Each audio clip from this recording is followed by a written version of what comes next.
சந்தோஷம்.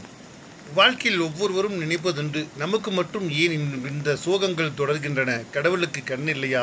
நான் எந்த தவறும் செய்யவில்லையே, சூழ்நிலைக்குள் கரைந்திருக்கின்றேனே, அந்த சூழ்நிலைக்குள் என்னை மாற்றி அமைக்க கடவுளுக்கு என் வழிகாட்ட மாட்டாரா? நான் தவறே செய்யவில்லையே, ஏன் அவமானப்படுகிறேன் என்று கேட்கும்போது தான் ஒரு ஞாபகம் வருகிறது.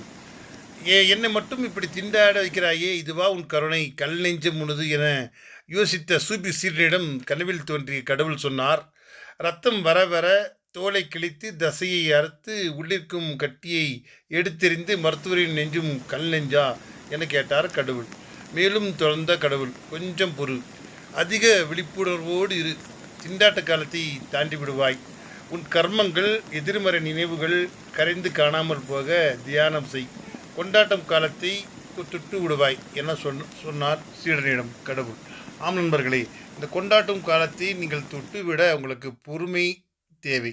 நாம் செய்கின்ற செயல்களில் ஒவ்வொரு நாளும் அதனுடைய இந்த உள்ளார்ந்த அர்த்தங்களை புரிந்து கொள்ளுங்கள். அடுத்தவர் பார்வைக்காக நீ உன் வாழ்க்கையை நகர்த்தாதே. நீ யார் என்று தெரியும், உனக்காக சிக்கல்கள் என்ன என்று புரியும், அதை எப்படி தீர்ப்பது, எப்படி அதை முன்னோக்கி செலுத்துவது என்று தீர்மானித்து செய்தால் உங்கள் வாழ்க்கையை நீ சிறப்பாக நகர்த்த முடியும்.